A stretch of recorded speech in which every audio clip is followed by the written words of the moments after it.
Happy anniversary. Thank you.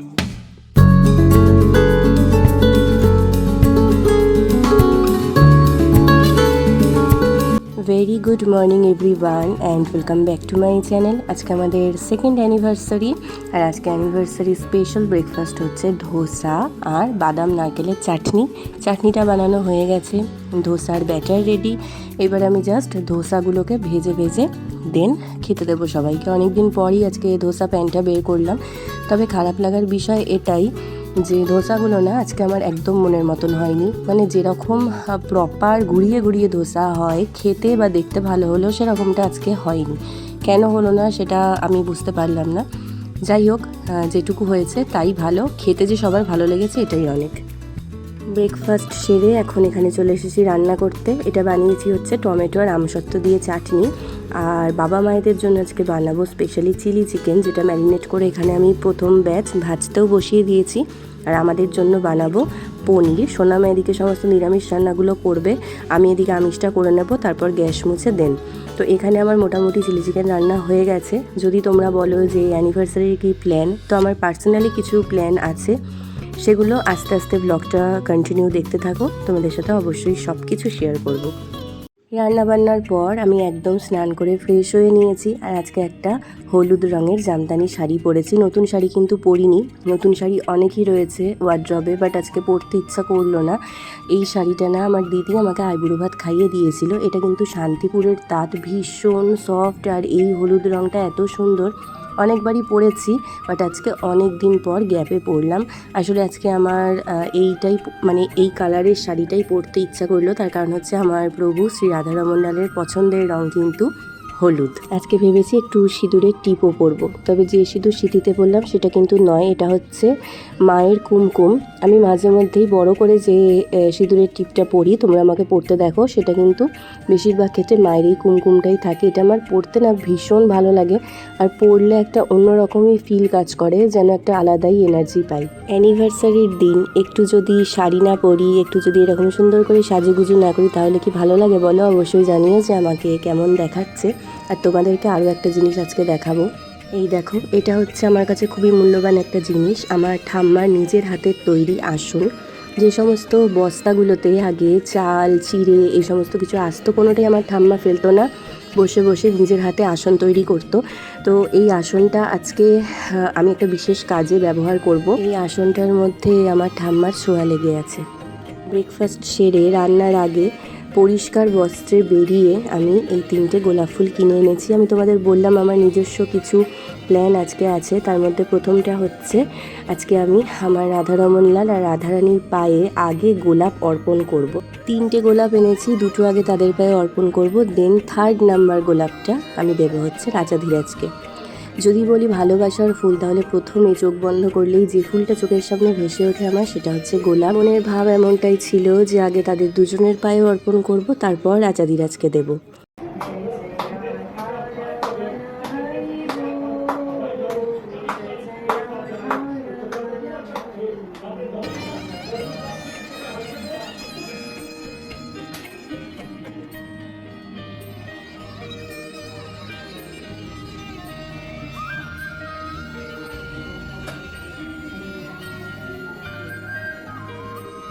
আমাদের এখানে এখন যে সমস্যাটা হয়েছে সেটা হচ্ছে যে কারেন্ট যেতেও দেরি নেই, আসতেও দেরি নেই, মাঝখানে একবার হয়ে গেল। যাই হোক, এবার তোমাদেরকে যেটা বলা সেটা হচ্ছে আজকের এই বিশেষ দিনে, যে দিনটা আমাদের দুজনের জীবনে শুধুমাত্র রাধারমণ লাল এবং রাধারানীর কৃপায় এবং আমাদের ঠাকুর মহারাজের কৃপায় এসেছে, সেই বিশেষ দিনটা আমি উদযাপন করতে চাইছিলাম এক বিশেষ সংকল্পের মাধ্যমে। সেটা হলো, আমি চেয়েছিলাম এক আসনে বসে 500 রাধারানীর নাম জপ করতে এবং 2 মালা হরে কৃষ্ণ মহামন্ত্রের জপ করতে, যেটা কিন্তু একদমই সহজ নয়। 2 মালা মহামন্ত্রের জপ বেশ কঠিন, সেটা আমি সংকল্প করেই বুঝতে পেরেছিলাম। যা প্রভুর কৃপায় আমি সেটাতে সফল হয়েছি। তো এইটাই ছিল আজকের বিশেষ দিনে প্রভুর প্রতি আমার কৃতজ্ঞতার স্বরূপ একটা ছোট্ট সংকল্প। এবার তোমাদের মনে হয়তো প্রশ্ন আসতে পারে যে তোমাদের দুজনের দিনটাই তো আজকে বিশেষ, তাহলে তুমি একা করলে কেন? আমি একাই সংকল্প নিয়েছি এই কারণে, কারণ রাজা ধীরাজের দীক্ষা অলরেডি হয়ে গেছে, তাই সে অলরেডি তার গুরু আজ্ঞা অনুযায়ী মালা জপ তো করেই, একটা নির্দিষ্ট সংখ্যার জব গুরু মহারাজ বলে দেন, তো সেই মতোই জব সে যেহেতু করে সেজন্য আমার সাথে আমি আর তাকে যুক্ত করিনি। তাই আমি আমার মতন আজকে এই বিশেষ দিনে এই সংকল্প গ্রহণ করে আমার জব সম্পূর্ণ করেছি। Thank you. ওয়েলকাম। প্রথম গোলাপ দিলাম, এখন গোলাপ আদান প্রদানই প্রথমবার হলো আমাদের। আদান প্রদানটা কোথায় হলো? আদান হলো, প্রদান আর হলো না। প্রদানটা কখনোই হয় না। আচ্ছা, আমার তুমি কোনোদিনও এনেছো আমার জন্য গোলাপ? না না, আমি গোলাপ দিয়ে কখনো এরকম কিছু। আচ্ছা, যাই বলি। হোক, ঝগড়াঝাটি করতে করতে 2 বছর হয়ে গেল। হ্যাঁ, তো আজকে হচ্ছে আমাদের 2 ইয়ার্স অ্যানিভার্সারি। এই মনে হচ্ছে যে প্রথম বছরটা সবে গেল, আবার 2 বছরটা কোথা থেকে চলে আসলো। দেখতে দেখতে 2 বছর কেটে হ্যাঁ, গেল। তো সেই অর্থে আমাদের কোনো প্ল্যান নেই। কারণ দেখো, বাঙালির প্ল্যান মানে হচ্ছে খাওয়া দাওয়া, আর স্পেশাল যে খাওয়া দাওয়াগুলো সাধারণভাবে হয় সেগুলোর থেকে আমাদের মানে সেই লিস্ট থেকে আমাদের নাম অনেক আগেই বাদ পড়ে গেছে। এটা হচ্ছে রাধারমন লালের কৃপায়। তো সেই জন্য সেই অর্থে প্ল্যানিং কিছু নেই, তবে শুধু বাবা মা আসবে, আমরা আগের আর- বছরের মতো সবাই মিলে একসাথে থাকবো। আর তবে এবার একটা উপরি পাওনা কাকু। তবে একটা দুঃখের বিষয় যে আজকের দিনটাতে আমি ছুটি নিতে পারিনি আমার হ্যাঁ। কাজ থেকে। তার কারণ হচ্ছে মানে কিছু আমার ছাত্রছাত্রীদের পরীক্ষা আছে। আসলে, তো সেই জন্য তাদের কিছু ঠিক আছে, কোনো প্রয়োজন নেই, আমি একাই 100 বাবা মাদের সাথে সবার সাথে একসাথে কাটানোর মানে জন্য। এই আড্ডাটা হয়তো খুব সেই রকম ভাবে দিতে পারবো না, তো আর এছাড়া এমনি ভালোভাবেই কাটছে। তবে হ্যাঁ, আল্লাহর আশীর্বাদে। আমি কিন্তু গিফট পেয়ে গেছি কালকেই, তোমাদের সব পরে দেখাবো। ওই আর আমাদের ব্লগার ম্যাডামের জন্য জিনিসটা অনেকদিনই খুব জরুরি ছিল, তিনি বলছিলেন বলে সুবিধা হয়। ঠিক আছে, চলো তোমার ঠিক আছে, কর্মে এখন বলে তোমাকে দিলে হবে না, বাকিটা আচ্ছা। বাকিটা পরে। ये आपके लिए आपके কি বলবো, পছন্দ वाला রেড এনভি, যেটা সেই বিয়ের অনেক আগের থেকে আমার পছন্দ মেনলি। এটা খুব মানে পছন্দের স্মেলটা, তো তারপরে ও ইউজ করতো, ওরও পছন্দের হয়ে গেছিলো, তো ছোট্ট gift. Thank you very much. Spray করে নাও। গরমকাল আসছে, গরমকাল হ্যাঁ, গরমকালে লাগবে বলেই তো না। এরকম অবস্থা হবে চারিদিকে, তো এটা খুবই একটা মাস্ট নিডেড থিং। পাচ্ছ সেই পুরনো ফিলটা। অনেকদিন পরে সেই চিরপরিচিত গন্ধ পেলাম। অনেক অনেক ইউজ করতাম এটা বিয়ের আগে। এটা কি বাধ্যতামূলক যে না। 1 টাকা দিতে হয়? এটা কিন্তু একটা মিথ যে পারফিউম দিলে দেয়া নেওয়া করলে 1 টাকা দিতে হয়। 1 টাকা 2 টাকা, মানে ব্যাপারটা হচ্ছে মানে এটা আর কিন্তু সম্পর্ক খারাপ হওয়ার মতো বিষয় নেই। মানে সম্পর্ক খারাপ হওয়ার জন্য কি কি দরকার? ঝগড়া করতে হয়, প্রচন্ড মারামারি হয়, খুব মানে একটা যাকে বলে হুজ্জুতি হয়। তো এইসব হতে হতে এতটাই ব্যাপারটা সিজন হয়ে গেছে, এখানে 1 টাকা 2 টাকা প্রদানের সেরকম কোনো অর্থ নেই। তবুও আর কি একটা ছোটবেলা থেকে শুনে আসা একটা নিয়ম পালন হিসাবে। সিরিয়াসলি এটা একটা মিথ, আমি জানি না এটার কি মানে, তোমরা কেউ জানলে আমাদের জানিও।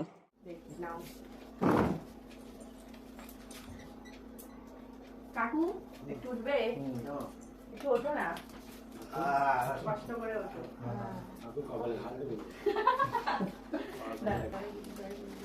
এই আমাকে জায়গা দিচ্ছে না। হ্যাপি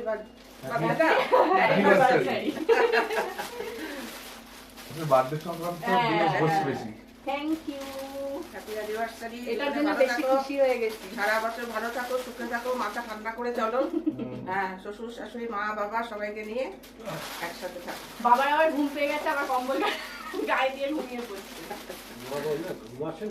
এটাই শকুনের চোখ ছিল। দিন আমাদের ঘরের এই ঘড়িটা ফাস্ট হয়েই যাচ্ছে। এটা প্রায় এখন 15 মিনিট ফাস্ট, প্রায় 4:30 বাজে, কিন্তু আদেও না, এখন 4:15 থেকেও কম বাজে। খবর পেয়ে গেছি আমি যে বাবা মা বেরিয়ে পড়েছে, আসছে 4:15 ট্রেন ধরে, কারণ বাবার আজকে অফিস ছিল। খেয়ে দিয়ে খাওয়া দাওয়া করে আসছে, তারপরে এতটা রাস্তা, তো সেই জন্য। তবে আমি এখন সবার সাথে কথা বলছিলাম, সবাই ফোন করছে, উইশ করছে, ফেসবুকেও সব চেনা মানুষ অচেনা মানুষ উইশ করছে, খুব ভালো লাগে। উইশের থেকে বড় গিফট সত্যি আর কিছু হয় না। এই প্রার্থনা জিনিসটা ভগবানের একটা অনেক বড় আশীর্বাদ, যেটা সবার মাধ্যমে আমরা আমাদের বিশেষ দিনগুলোতে পেয়ে থাকি, যেটা খুব প্রয়োজন আমাদের সবার জীবনে। আর সাথে সাথে আমি জানি না সেটা শুধু আমার হয় কিনা, মানে উইশ পেলে মনটা একটা আলাদা ভালো লাগায় ভরে যায়। দিদার সাথেও কথা বললাম, দিদা সেই কোন সকালবেলা ফোন করেছে, আমার আর ফোন করা হয়নি, কারণ প্রভুর পুজো না দিয়ে, প্রভুকে প্রণাম না জানিয়ে আমি কাউকেই প্রণাম করতে পারিনি। তারপরে অনেক দেরিতে সোনামা বাবাকেও প্রণাম করলাম, কাকুকেও, তোমরা তো দেখলেই। তো সেই জন্য এখন সব প্রণামগুলো জানালাম। আর যেটা বলার সেটা হচ্ছে যে মেন যে প্রণামটা সবার আগে যার কাছে যেত সেই তো নেই, সেই তো কিছু মাস আগে চলে গেছে। তাই সেই বুক ভরা ভালোবাসা নিয়েও, প্রাণ ভরা আশীর্বাদ নিয়েও এই কথাটা আর কেউ বললো না, মানে ওইভাবে তো কেউ বলতে পারবে না, যে যা নিজের মতন করে বলে। তাও দিদার থেকে পেলাম সেটা অনেক, কিন্তু যে জায়গাটা খালি শূন্য সেই জায়গাটা তো শূন্যই। ভীষণ মনে পড়ছে, কারণ প্রথম প্রণামটা আগে তো সেখানেই যেত। যাই হোক, সে যেখানেই থাকুক ভালো থাকুক, আর তার ভালোবাসা আশীর্বাদ সব সময় আমাদের সঙ্গে আছে, এটাও আমি জানি। যাই হোক, আমি এখন এসেছি রান্না করতে বলতে তোমাদের তো দেখালাম চিলি চিকেনটা করে রেখেছি ও বেলাতেই, যাতে আর মাছ টাছ মাংস টাংস ঘাটতে না হয়, কারণ স্নান টান করে নিয়েছে তো সেই জন্য এঁঠোর কাজটা সেরে রেখেছি, মানে আমিষের কাজটা, এঁঠো না। এখন যেটা বানাবো সেটা হচ্ছে পনিরটা একদম সিম্পল ওয়েতে বানাবো, তোমার সাথে রেসিপিটা শেয়ার করে দিই, চলো।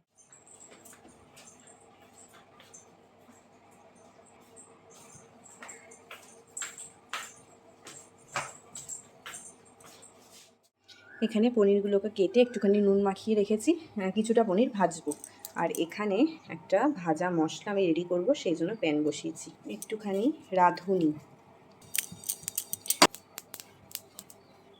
রাঁধুনিটা ভাজা হয়ে যখনই সুন্দর গন্ধ বেরোবে তখন এর মধ্যে দিয়ে দেব কসৌরি মেথি, দিয়ে গ্যাসটাকে অফ করে দেবো। ব্যাস, এটাকেই গুঁড়ো করে একদম রান্নার লাস্টে ইউজ করব, আর এটাই হবে আজকের পনিরের রেসিপির ইউএসপি। এবার পনিরের গ্রেভিটা তৈরি করার জন্য এখানে একটা মশলার পেস্ট রেডি করব। তার মধ্যে দিয়ে দিলাম ছোট্ট করে পাতলা করে কেটে রাখা আদা, একটা বড় সাইজের টমেটো। গ্রেভি করার জন্য এখানে আমি সাদা তিল ইউজ করেছি, তোমরা চাইলে চার মগজও ইউজ করতে পারো। আর দিয়ে দিচ্ছি দুটো বড় সাইজের দারচিনির টুকরো। আসল জিনিসটাই দিতে ভুলে গেছি, সেটা হচ্ছে সানরাইজের যে মাস্টার্ড পাউডার হয় তার হাফটা আমি এর মধ্যে ইউজ করব, তাহলে কিন্তু দারুণ সুন্দর একটা ফ্লেভার আসবে রান্নাটাতে। রাঁধুনি, কসুরি মেথি আর এই সর্ষে পাউডারের স্মেল মিলেমিশে একদম একাকার হয়ে যাবে। তো এটা দিয়ে আরেকবার ঘুরিয়ে নেব, ব্যাস, তাহলেই কিন্তু মশলার পেস্টটা একদম রেডি।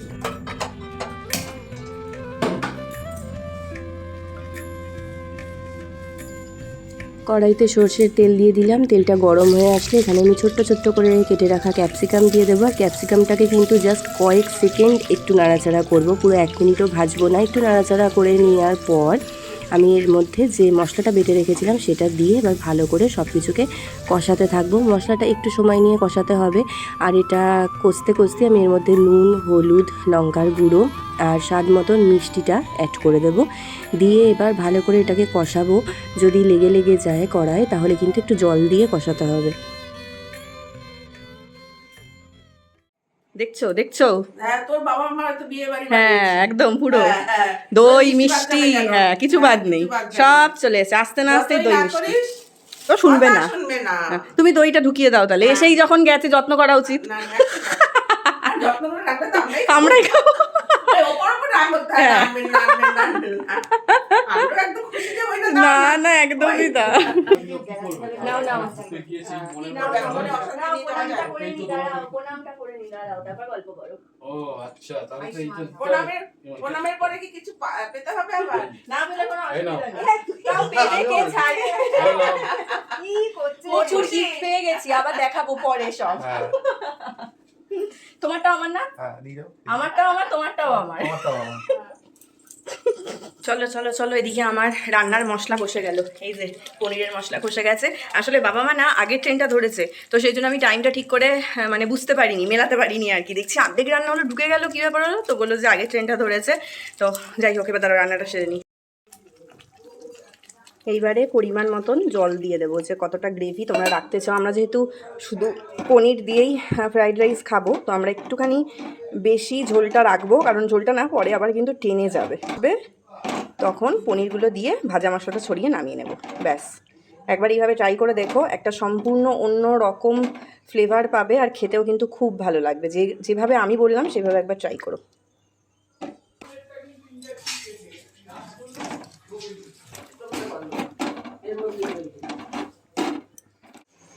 তুমি কিন্তু ভেবো না তোমায় দিচ্ছি না, না, দিচ্ছি, আমি দেখো। ভাবলাম তোর আজকে অ্যানিভার্সারি, দ্বিতীয় বছরের। হ্যাঁ। কিন্তু আমি যে একদম বিনা গিফটে বসে আছি এখন, সেটা না, তোদের দিয়েছি আমি কিছু হলো। আর তোর মাও বাবাও দিয়েছে। হ্যাঁ, তো এরা বিস্কুট মানে পেলো। এরা পেলো বিস্কুট, আমার এতক্ষণে বিস্কুট দিলি। ও না না, আমার তো সকালে পেয়ে গেছে। সকালে তো খাওয়া দাওয়া হয়ে গেছে, ব্যাস ভুলে গেছে। আর সকালে এখন gift তো পেয়ে সব গেছি। হয়েছে। আরে এখন যে চাটা দিয়েছে সেটা মাকে দিয়েছি চাটা আমাকে খাবারটাকে দিয়েছে, তারপর আমার বাবাকে দিয়েছি। কিন্তু ওনাকে বিস্কুটটা দেয় আগে দিয়েছে চা, এই যে দেখো কাপ ডিশও মেলেনি, ওর মাকে দিয়েছে কাপ ডিশ মেলানো, আমার ডিশও মেলেনি কাপও মেলেনি। সব প্রমাণিত। হ্যাঁ, আমাদের অ্যানিভার্সারির নতুন ড্রেস আমরা পরে নিয়েছি, কিন্তু আমি যেভাবে পরেছি সেটা আর তোমাদের দেখাচ্ছি না। আমরা কমরেড হয়ে গেছি। আমাদেরকে সোনামার বাবা লালেশ্বরী করে দিয়েছে। বাট এখন জাস্ট ছবি তোলার জন্য পড়লাম, কারণ প্রচণ্ড গরম। এবার আমি জাতীয় ড্রেসে আসবো, আর ইনি এখন ব্যস্ত হতে যাচ্ছে। ব্যস্ত হতে তো এখন এর জন্য বাই বলো। বাই। পনিরের কালারটা কিন্তু দেখো দারুণ এসেছে, তাও কাশ্মীরি রেড চিলি পাউডার দিইনি, এমনি চিলি পাউডারই এতটা সুন্দর রং এসেছে। শুধু তাই নয়, এত সুন্দর একটা অ্যারোমা আসছে না, একদম অন্য রকম লাগছে। অবশ্যই বাড়িতে রেসিপিটা একবার ট্রাই করে দেখো।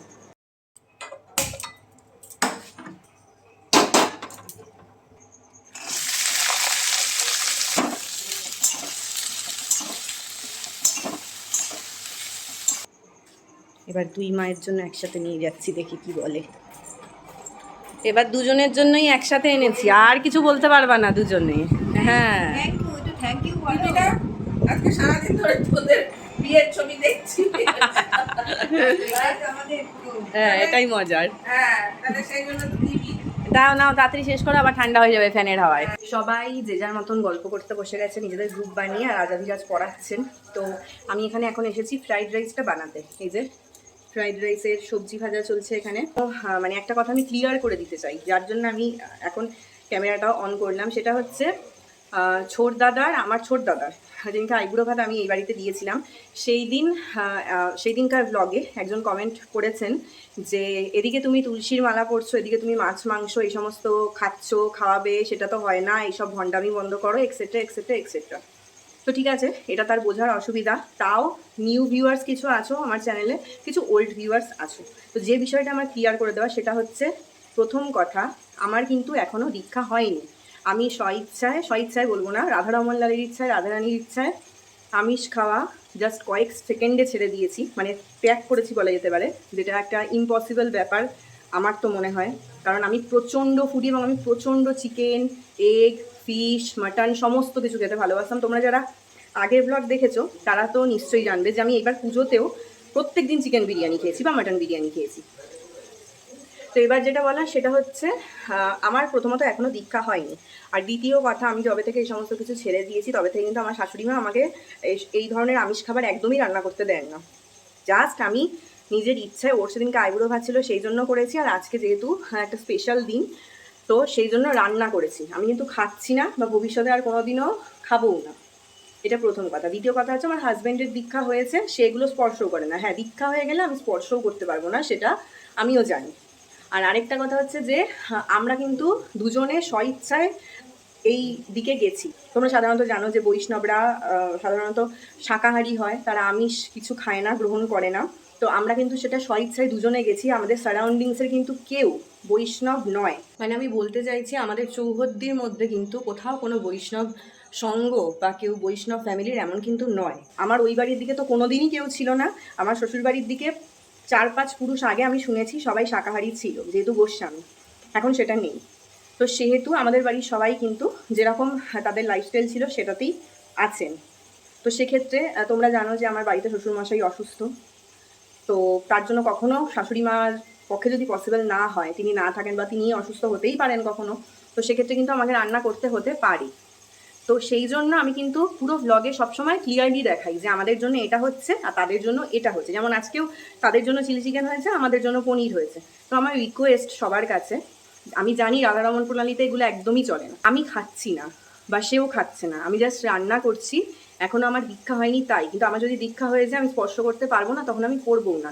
তাই প্লিজ তোমরা যারা পুরো ব্লগটা না দেখেই কমেন্ট করে দাও, বা মানে প্রথমে ওই ছবি দেখেই আমার গলায় তুলসী মারা, এদিকে মাংসের ছবি, মাছের ছবি, এই সমস্ত দেখেই কমেন্ট করে দাও, তাহলে প্লিজ পুরো ব্লগটা ফলো করে দেন কমেন্ট করো, তাহলে আমার খুব ভালো লাগবে। নয়তো এই ধরনের কথা বলাটা আমার মনে হয় ঠিক নয়। যিনি বলেছেন তাকে আমি রিপ্লাই দিয়েছিলাম। তাও বলি, না জেনে শুনে কমেন্ট করলেও কিন্তু রাধারমন লাল একেবারেই খুশি হন না, কারণ সমস্ত কিছু রাধারমন লালের ইচ্ছাতেই হয়। আমার চোখের পাতাও রাধারমন লালের ইচ্ছাতেই হচ্ছে। আমি তাদের জন্য রান্না করছি, এটাও রাধারমণলালের ইচ্ছেতে, অনিচ্ছাতে না। আমার ইচ্ছা আমি কিছুই করছি না, তার যখন ইচ্ছা হবে সে আমাকে এই কাজ থেকে তুলে নেবেন। আর আজকে এই কথাগুলো বলার কারণ এটাই, যেহেতু সেই দিনের পর আজকে আবার আমি রান্না করলাম প্রায় 1.5 মাস পরে, তো আবার এরকম কমেন্ট আসতে পারে, তো সেই জন্য আমার এই কথাগুলো বলে সবার কাছে জাস্ট ক্লিয়ার করে দেওয়া। শ্রী রাধা রমন লাল কি জয়, জয় জয় শ্রী রাধে। প্লিজ প্লিজ প্রভুর কৃপায় তোমরা সবাই ভালো থাকো, সুস্থ থেকো, আর না জেনে কাউকে কিন্তু প্লিজ জাজ করো না, তাহলে কিন্তু প্রভু একদমই খুশি হন না। দাঁড়াও, বাবাই প্রথম হচ্ছে সেই গিনিপিগ যে এই পনিরটা টেস্ট করবে। না, টেস্ট করে বলো আমার টেস্ট করা হয়ে গেছে, না খেয়েই টেস্ট করে দিলাম। কেমন, ভালো লাগছে? চলিলাম, অন্ধকার যদিও, তাও এটা আমি আর আমার মা। কিছুই দেখা বলো, বাইরেটা হালকা, বাইরেটা ভীষণ হালকা। হ্যাঁ, আর ঘরের ভেতর কিরম ঘরের ভেতর গরম। গরম। চলো, বাবা মাকে ছাড়তে যাচ্ছি। অ্যানিভার্সারি হয়ে গেল, অ্যানিভার্সারি, ঠিক আছে, মজা হয়েছে। চলো টাটা বাই বাই এর সময় এবার ঘুমাতে ঘুমাতে চলে যাও, ঠিক আছে?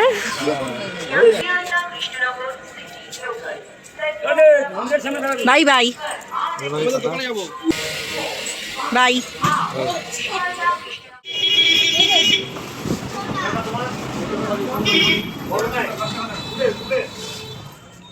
কালকে দোল পূর্ণিমা, তাই কি সুন্দর চাঁদটা উঠেছে। চলো, এবার আমার গিফটটা দেখাও। এই যে রাজাধিরাজ আমাকে সব থেকে কাজের যে জিনিসটা দিয়েছে, এটা হচ্ছে হেডফোন। আমার প্রচুর দরকার ছিল এগুলো, কি বলে, ব্লুটুথ হেডফোনই তো বলে, হ্যাঁ, earbuds। হ্যাঁ, আমার যেটা ছিল ওটা তো সেই তারের যেরকম আর কি হয়েছিল। তুমি এতদিন তারে কমফোর্টেবল ছিলে, কিন্তু তারপরে এই আধুনিক প্রযুক্তির না, দরকার। এটার খুব প্রয়োজন এই কারণেই যে আমি যেহেতু বেশিরভাগটা টাইম, তোমরা জানো যে আমার সন্ধ্যেবেলায় বেশিরভাগ দিন ইমাই পাঠশালার ক্লাস থাকে, তো এবার যেটা হয় যে মিক্সি ঘোরাচ্ছি, শুনতে পাচ্ছি না। আচ্ছা, তারপরে আরও অনেক কিছু, এই ঝনঝন ঝনঝন আওয়াজ হচ্ছে, শুনতে পাচ্ছি না। তো সেক্ষেত্রে আমার কানে যদি এই ব্লুটুথ মানে ইয়ারবাডসটা থাকে, তো সেক্ষেত্রে আমি সেটা লাগিয়ে সব কাজ করতে পারি, আমার কোনো সমস্যা হবে না। তো আমার এই জন্য তোমাকে অনেক অনেক হ্যাঁ, যে ইয়ারবাডসটা আমি ইউজ করি রিয়েলমির, সেই রিয়েলমির বাডসই ওকে আমি দিয়েছি, বাট অন্য কালার। খুশি হয়ে গেছি ভীষণ, তোমাদের দেখাই। আমি এখনো ইউজ করিনি, মানে ইউজ করিনি বলতে বাবা এসেছিল, বাবা আমাকে দিয়ে ইউজ করালো, দারুণ সাপোর্ট।